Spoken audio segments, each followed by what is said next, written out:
Pero lo que yo quería hacer hoy es decir, bueno, como aprender, como andar se aprende andando, y hacer ese tipo de proyectos se aprende haciéndolo, y también me dijeron que intentara traer un caso práctico bastante concreto y hablar en detalle de él. Pues es lo que vamos a ver. He cogido un proyecto de los que tenemos, en los cuales hemos aplicado todo lo que ha estado comentando Joan, y lo que os he traído es en detalle, exactamente, paso por paso, las metodologías, los resultados, qué fue saliendo, etcétera, para que veáis en un caso concreto cómo fuimos desde las primeras ideas de, bueno, ideas generales del proyecto. En este caso es un proyecto de investigación, pero realmente al final teníamos un prototipo que después podría haber sido un producto perfectamente, ¿no? Entonces la idea es esta, entender cómo se hace pasito a pasito, ¿vale? Por eso también me gustaría que si tenéis cualquier pregunta en un momento, en un punto determinado, pues que me preguntéis en ese punto, porque también a lo mejor estaría bien, aunque luego después podamos tener un debate más general, pero también no dejéis pasar un momento concreto de algún tipo de los análisis que presentaré que igual nos quede del todo claro, ¿vale? Habrá en algunas diapositivas bastante texto, porque he traído los datos tal cual, o sea, con bastantes detalle de los datos, pero la idea no es que os lea todo el detalle de cada uno de los datos, sino que veáis el nivel, o el nivel de detalle en el cual alcanzamos ese tipo de datos, ¿vale? Por lo tanto, ya os digo, en estas no voy a decir todo.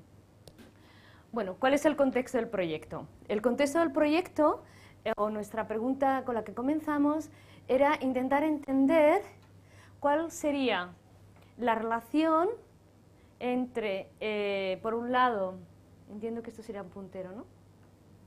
¿Tiene puntero? Rojo, arriba. Rojo. Entre lo que serían las personas mayores de 55 años, por un lado, y cuáles son sus experiencias, cómo viven, y cómo podríamos mejorarlo con toda una serie de tecnologías nuevas que estaban surgiendo, ¿vale?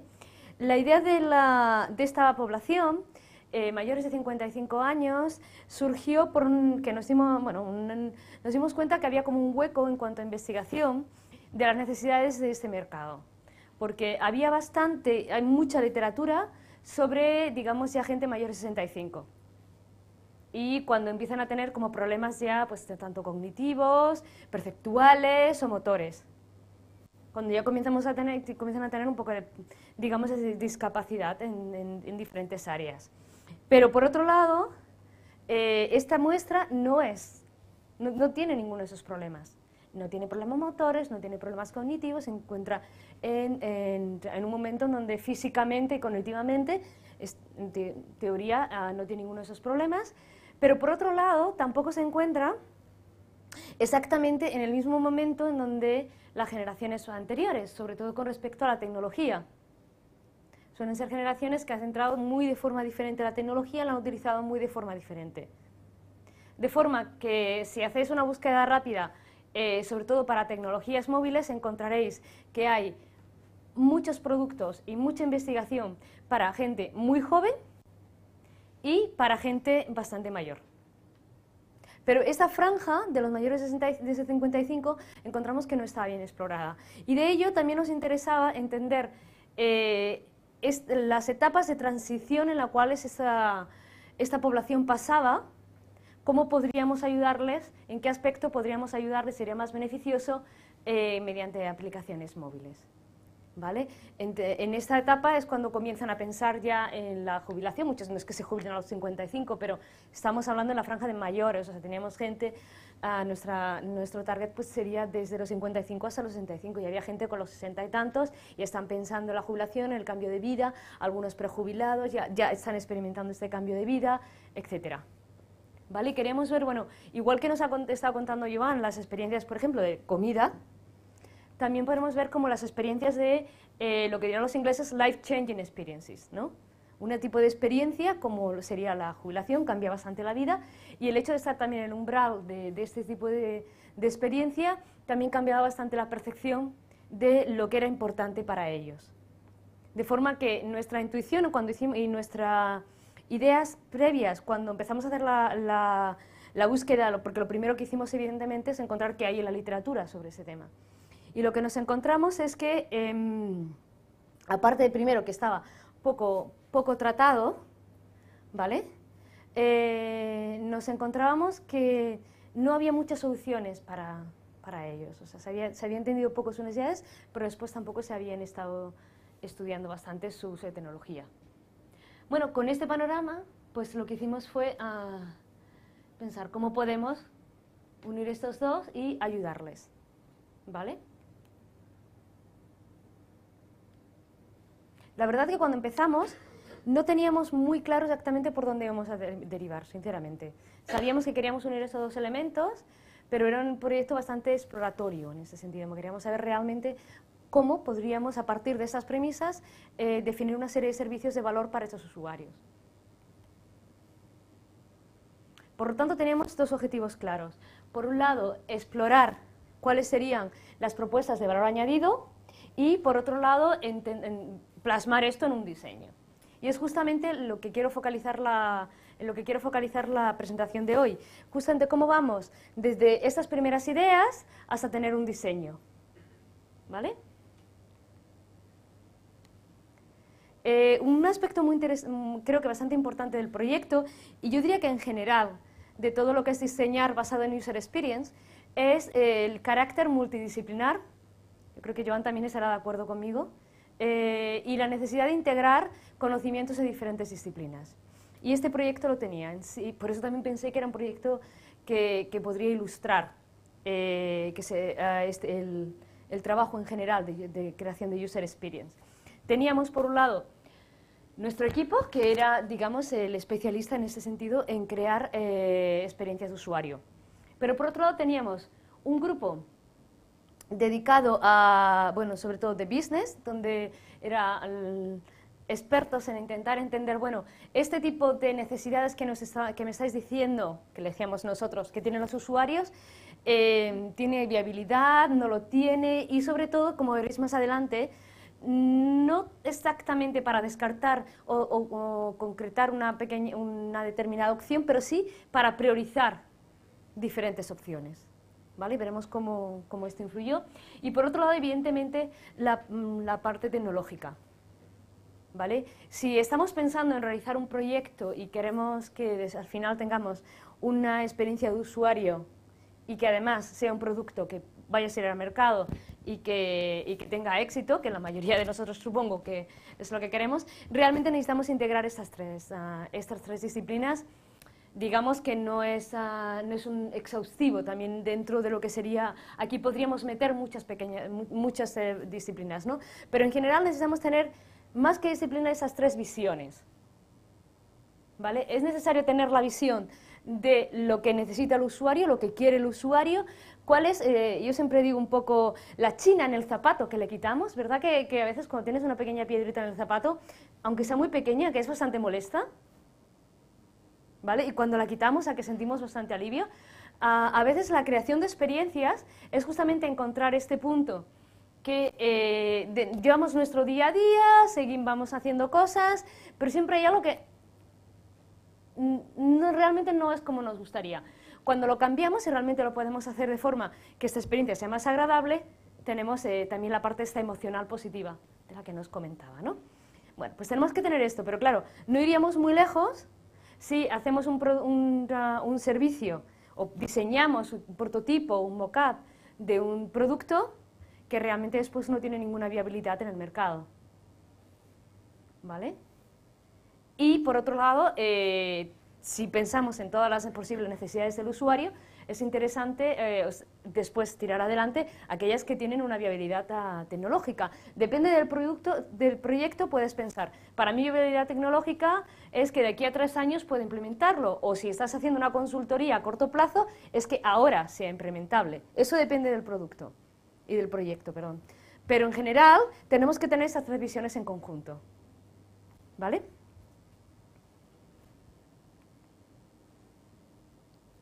Y lo que es importante es que esas 3 visiones estén integradas durante todo el ciclo de diseño.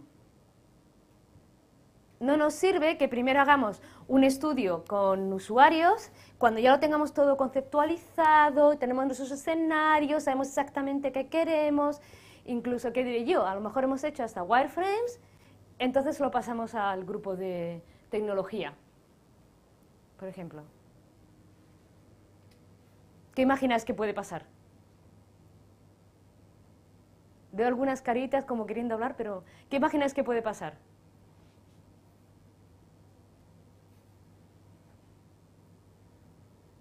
Es obvio, ¿no? Pero bueno, yo os veo con muchas caras, como todos pensando, esto es obvio, pero nadie lo dice.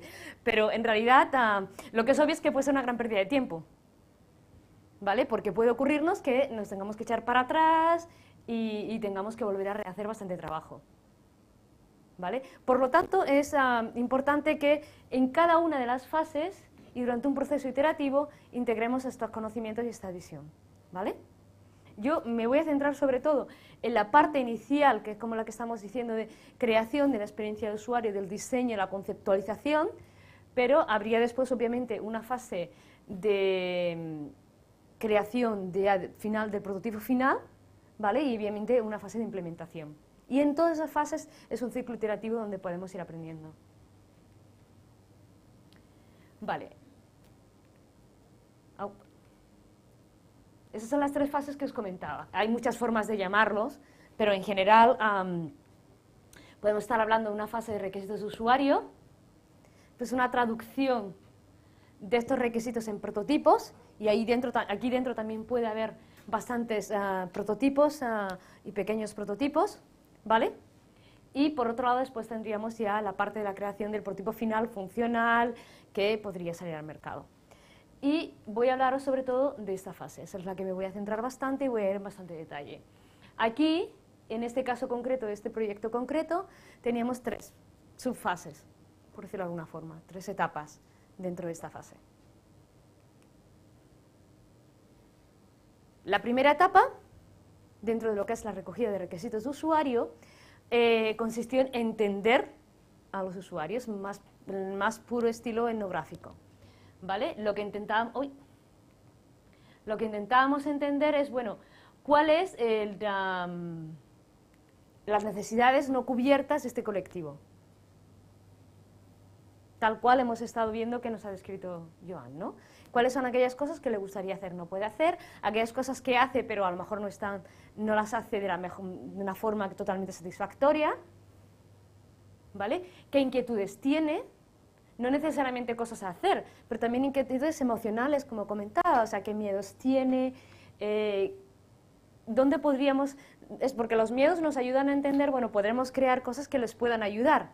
Igual que él comentaba antes con el tema de las caídas, pues aquí veremos más adelante el tema del contacto personal, que era algo muy importante, también podríamos ayudarlo a través de este tipo de tecnologías. Por lo tanto, lo que hicimos fue estudios de campo, apoyados con diarios, ¿vale? Nos hemos encontrado que el propio usuario, lo que los psicólogos diríamos autorregistro, lo que es rellenar algún tipo de diario, es muy útil.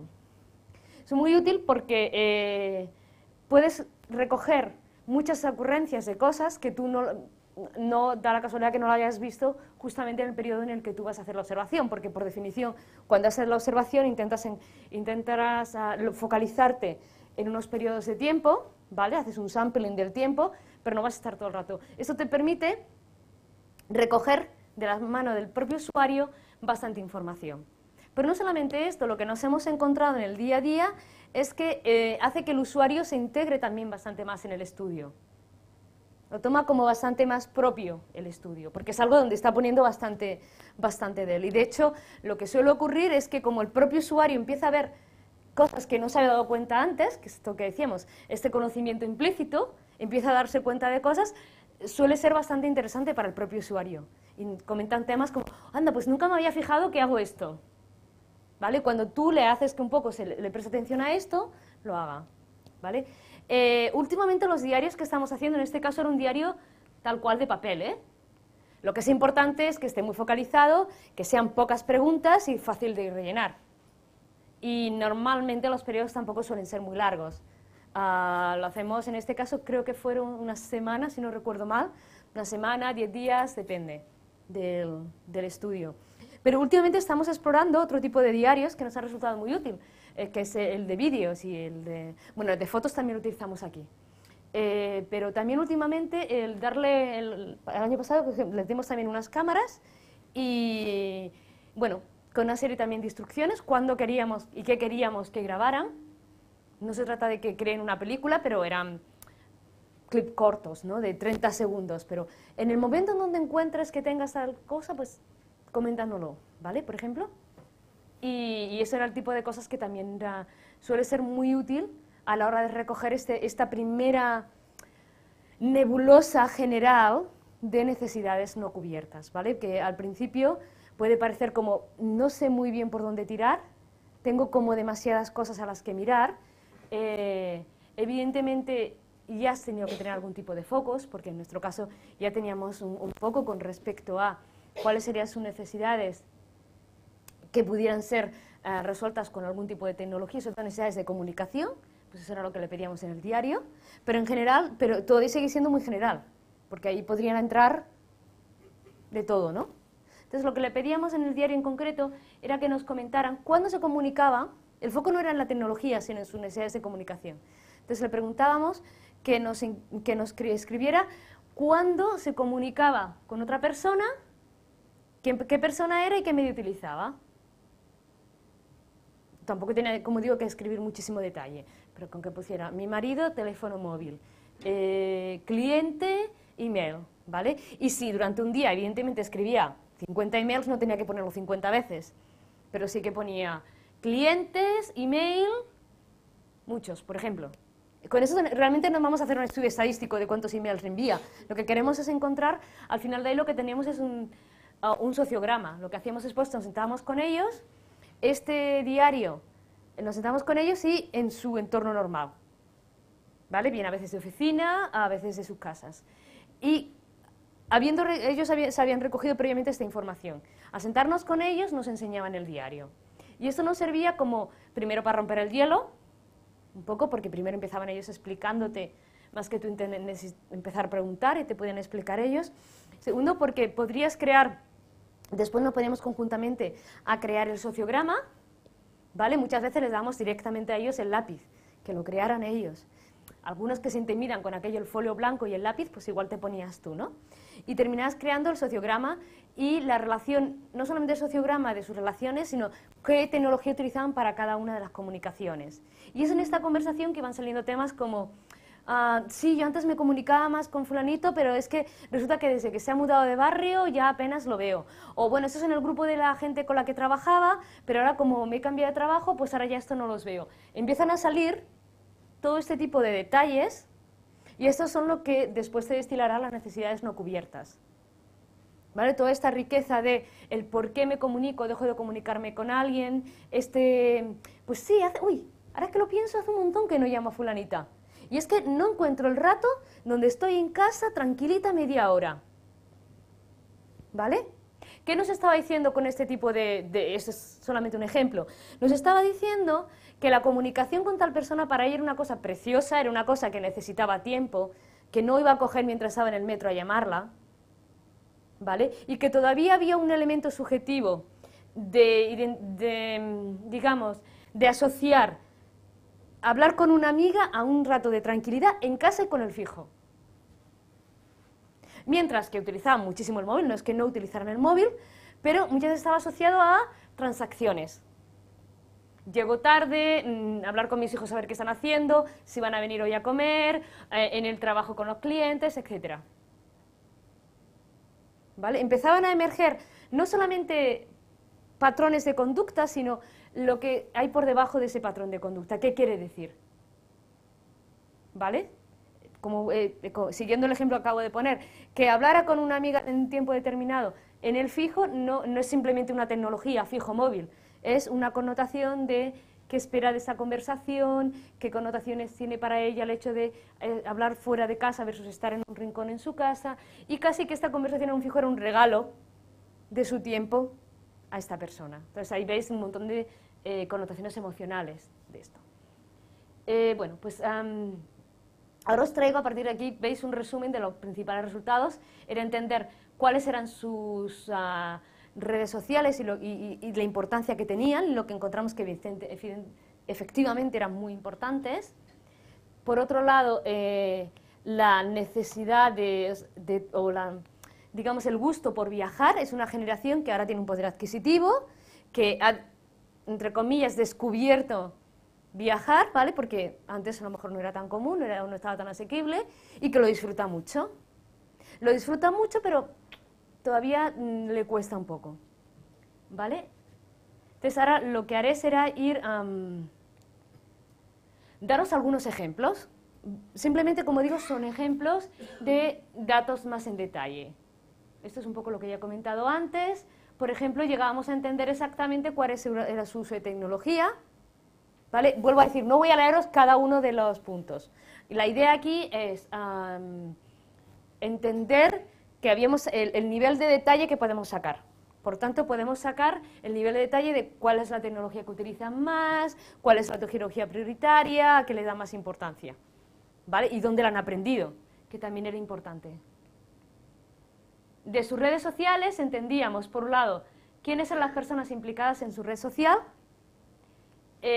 cómo veían ellos, ya empezábamos a hablar un poco de las transiciones, perdón. Por un lado ya nos salió evidentemente el efecto del nido vacío, ¿vale? Que había sido una gran transición para la mayoría de ellos, estaban o en plena transición o acababan de pasarle. Oye, si hiciéramos este estudio más adelante, igual tenemos que hacerlo a los mayores de 75 para llegar al nido vacío, no sé. Pero actualmente más o menos esta generación la que lo tiene y de hecho son muy activos. Voy a pasarme estas porque realmente, como digo, mi idea no era daros cada uno de los detalles, sino que vierais ejemplos del tipo de información. Por ejemplo, aquí vemos, con respecto a la transición, que ellos veían bastante por encima y algunos ya habían comenzado como estar a tiempo parcial, ya era una cosa bastante presente en su vida, incluso aunque todavía les quedara 5 años, vemos dos puntos de vista muy diferentes. Había el que lo veía como una liberación, y además ya te contaba los planes que tenía, porque sabía exactamente lo que quería hacer, se iba a dedicar a tal cosa, no como una liberación para estar desocupado, porque eso sí, no es una generación en general que le gusta estar sin hacer nada.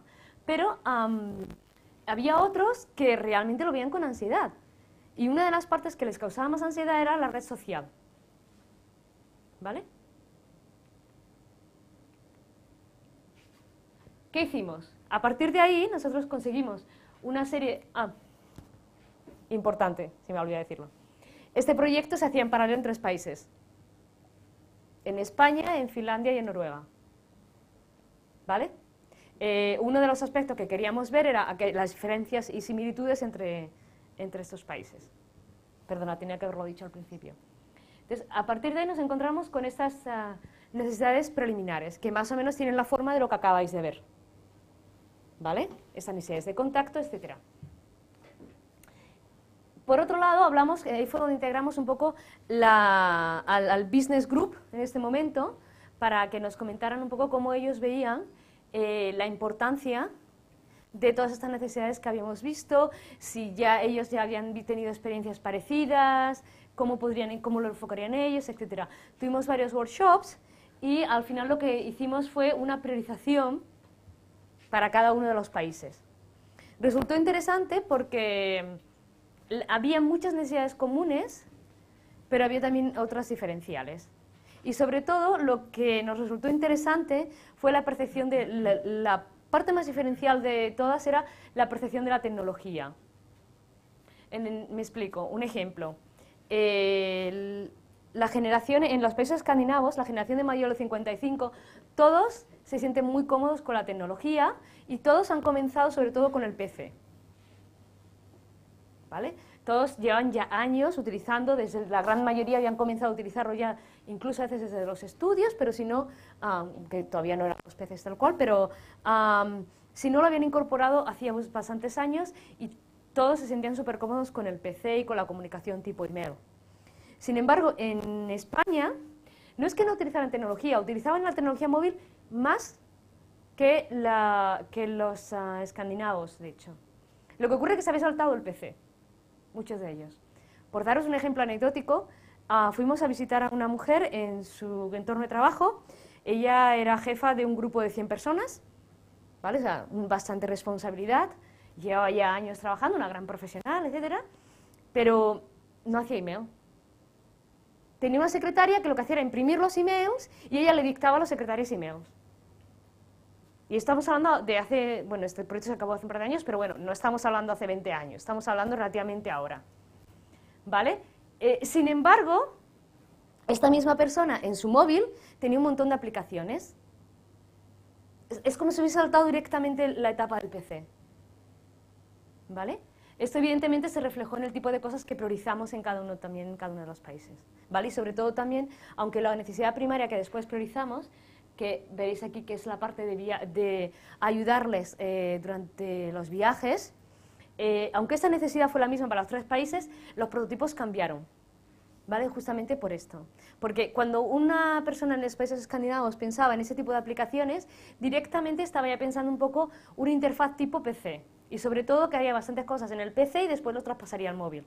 Mientras que la muestra española directamente lo quería todo en el móvil, ¿vale?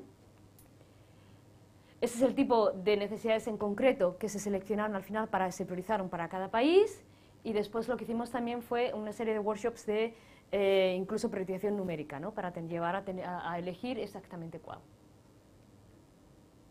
Siguiente etapa. Os he dicho que la parte de User Requirements tendríamos 3 etapas. La primera era llegar desde una nebulosa un poco general de quiénes son nuestros usuarios y qué es lo que quieren hacer. Ahora ya más o menos sabemos cuáles son las cosas que son importantes para ellos, incluso las hemos priorizado, pero ¿y ahora qué? ¿Esto cómo me ayuda al diseño? Pues la forma en que lo hicimos, en este caso concreto, fue utilizar una técnica de personas, ¿vale? Hay otras técnicas, no es la única, pero esta nos resultó bastante interesante en ese sentido y nos fue muy útil, y bueno, como tal, pues la comparto. Lo que hicimos fue entender a partir de las entrevistas, la transcripción de las entrevistas, cuáles eran los ejes. Primero seleccionamos una serie de ejes en los cuales la gente se diferenciaba más, ¿vale? Y después nos dimos cuenta que realmente para nuestra población en España, y este era diferente de para la escandinava, nuestros ejes realmente eran 2. Uno que tenía que ver sobre el lifestyle, un lifestyle bastante proactivo, muy activo, realizar bastantes cosas, yo me busco la vida, yo me busco las aplicaciones, yo hago cosas, mientras un lifestyle bastante más pasivo, ¿vale? Estáis viendo, es una especie de actitud, bueno, no, es una actitud, y además iba a través de diferentes cosas, tanto para el trabajo como para la utilización de tecnología, pero no es única, el reflejo, se refleja en la utilización de tecnología, pero era un ejemplo. En realidad era una actitud que iba más allá. Era entre, por ejemplo, la gente que tenía televisión, le gustaba buscar sus propios canales de televisión por IP, o no, yo la programación que me dañe me va bien. ¿Vale? Y ahí encontramos, pues, y luego la segunda era, había mucha gente en esa generación que era más orientada al trabajo y otra gente que era más orientada a las relaciones sociales. Y eso también definía un poco bastante tanto el uso de tecnología, las necesidades que tenía y qué cosas les angustiaba. Entonces ahí, cruzando esas 2 variables, conseguimos o encontramos 4 tipos de personas. Os he traído los 4, pero realmente lo que voy a hacer es os presento uno, qué características tenía y ya está. Bueno, aquí veis en más detalle las 4. ¿Vale? En nuestro caso, un ejemplo aquí, ¿vale? Estas eran las dimensiones, aquí veis las dimensiones que encontramos que eran importantes y en las cuales variaban los 4 cuadrantes. ¿Vale? Simplemente un ejemplo, había desde temas más socioeconómicos, ¿vale? Con estatus, trabajo, etcétera, más de tecnología y también más de necesidades en general, ¿vale? A partir de ahí, ¿qué construimos? Construimos por un lado lo que era la definición de esta persona. No he entrado ya he asumido más o menos que estáis familiarizados con la técnica de personas, y en cualquier caso con este ejemplo ya lo veréis. No he creado de esta presentación una presentación académica sobre cómo hacer personas, sino de daros ejemplos. Entonces, si tenéis alguna pregunta me lo decís. Y luego lo que hicimos fue un día en la vida de esta persona, ¿vale? ¿Qué ocurre? Que hacerlo así, y los sucesivos que fuimos haciendo, nos ayudaron a partir de ahí sacar insights, es decir, ideas, conceptos ya de diseño, ahí ya no eran solamente necesidades, sino ya de diseño, para cada una de este tipo de personas. Eso lo encontráis también en la vida, en el día a día, cuando trabajáis en ese tipo de área, que muchas veces el cliente os viene diciendo, quiero que me digáis un producto para tal tipo de población, te das cuenta que la población no es homogénea, ¿vale? Y que tal vez sería mejor, incluso por ejemplo hace tiempo que estábamos trabajando en temas de IPTV, y incluso el mismo servicio, exactamente los mismos servicios de IPTV, la forma de presentarlo y el discurso al usuario tiene que ser muy diferente para dos tipos de poblaciones diferentes, ¿vale? Y esto fue lo que hicimos. A partir de ahí pasamos a la tercera fase, ya voy terminando. La tercera fase lo que hicimos es, bueno, vale, ahora tenemos estas ideas de diseño, ¿vale? Tenemos este insight de qué cosas en concreto les gustaría hacer a cada uno de ellos. ¿Cómo pasamos de estas ideas de lo que queremos crear una aplicación que les ayude en el trabajo o en el viaje, ayudándoles a organizar el viaje, ayudándoles a esto, etcétera, ¿no? Y teníamos más o menos esto claro. ¿Y ahora cómo pasamos esto al diseño? Pues prototipando. ¿Vale? Hay una frase que últimamente me gusta mucho y es aquello de falla lo más pronto posible, ¿vale? En el sentido de decir, comete los errores cuanto antes, ¿no? Entonces, para eso haz los prototipos cuanto antes. Entonces comenzamos a hacer prototipos y evaluarlos. Por un lado, primero nosotros y después con usuarios reales, de nuevo, ¿vale? Esto nos dio pie también en la segunda ronda de entrevistas. Teníamos dos cosas. Por un lado, les comentábamos las necesidades que habíamos oído de ellos para ver si realmente los habíamos escuchado bien o no. Y después decíamos, bueno, y si os hemos escuchado bien, entonces nosotros pensábamos que este tipo de aplicaciones os serían útiles, ¿vale? Y recogíamos información sobre el concepto y también sobre un poco ya incluso lo que sería arquitectura de la información que íbamos pensando.